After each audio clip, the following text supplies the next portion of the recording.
जब सत्यभामा को हुआ रूप का घमंड। श्री कृष्ण भगवान द्वारका में रानी सत्यभामा के साथ सिंहासन पर विराजमान थे। निकट ही गरुड़ और सुदर्शन चक्र भी बैठे हुए थे। तीनों के चेहरे पर दिव्य तेज झलक रहा था। बातों ही बातों में रानी सत्यभामा ने श्री कृष्ण से पूछा कि हे प्रभु, आपने त्रेतायुग में राम के रूप में अवतार लिया था। सीता आपकी पत्नी थी, क्या वे मुझसे भी ज्यादा सुंदर थी? द्वारकाधीश समझ गए कि सत्यभामा को अपने रूप का अभिमान हो गया है। तभी गरुड़ ने कहा कि भगवान, क्या दुनिया में मुझसे भी ज्यादा तेज गति से कोई उड़ सकता है? इधर सुदर्शन चक्र से भी रहा नहीं गया और वे भी कह उठे कि भगवान, मैंने बड़े बड़े युद्धों में आपको विजयश्री दिलवाई है, क्या संसार में मुझसे भी शक्तिशाली कोई है? भगवान मन ही मन मुस्कुरा रहे थे। वे जान रहे थे कि उनके इन तीनों भक्तों को अहंकार हो गया है और इनका अहंकार नष्ट करने का समय आ गया है। ऐसा सोचकर उन्होंने गरुड़ से कहा कि हे गरुड़, तुम हनुमान के पास जाओ और कहना कि भगवान राम माता सीता के साथ उनकी प्रतीक्षा कर रहे हैं। गरुड़ भगवान की आज्ञा लेकर हनुमान को लाने चले गए।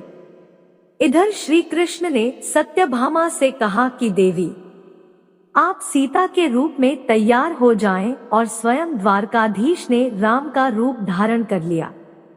मधुसूदन ने सुदर्शन चक्र को आज्ञा देते हुए कहा कि तुम महल के प्रवेश द्वार पर पहरा दो और ध्यान रहे कि मेरी आज्ञा के बिना महल में कोई प्रवेश न करे। भगवान की आज्ञा पाकर चक्र महल के प्रवेश द्वार पर तैनात हो गए। गरुड़ ने हनुमान के पास पहुंचकर कहा कि हे वानर श्रेष्ठ, भगवान राम माता सीता के साथ द्वारका में आपसे मिलने के लिए प्रतीक्षा कर रहे हैं। आप मेरे साथ चलें। मैं आपको अपनी पीठ पर बैठाकर शीघ्र ही वहां ले जाऊंगा।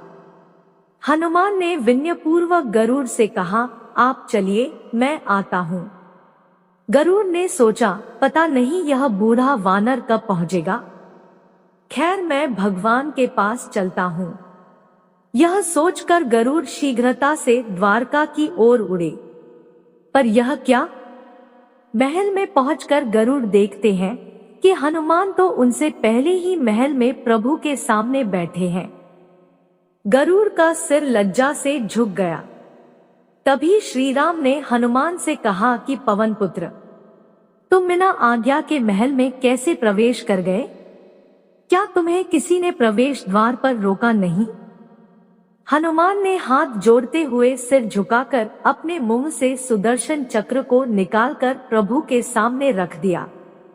हनुमान ने कहा कि प्रभु, आपसे मिलने से मुझे इस चक्र ने रोका था, इसलिए इसे मुंह में रख मैं आपसे मिलने आ गया।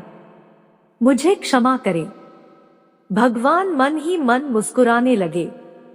हनुमान ने हाथ जोड़ते हुए श्री राम से प्रश्न किया, है प्रभु, आज आपने माता सीता के स्थान पर किस दासी को इतना सम्मान दे दिया कि वह आपके साथ सिंहासन पर विराजमान है?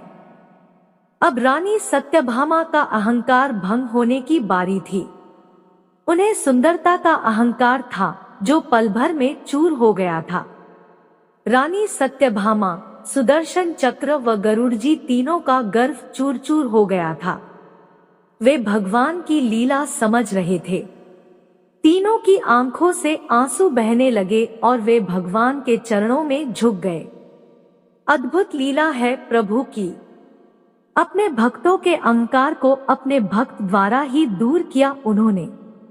जीवन में कभी भी अहंकार नहीं करना चाहिए। जरूरी नहीं है कि आज जो आपके पास है वह कल भी होगा। अपने अंदर जरा सा भी अगर अहंकार आने लगे तो स्वयं ठाकुर जी हमसे दूर हो जाते हैं। ठाकुर जी को निस्वार्थ भक्तों की ही जरूरत है, अहंकारी की नहीं।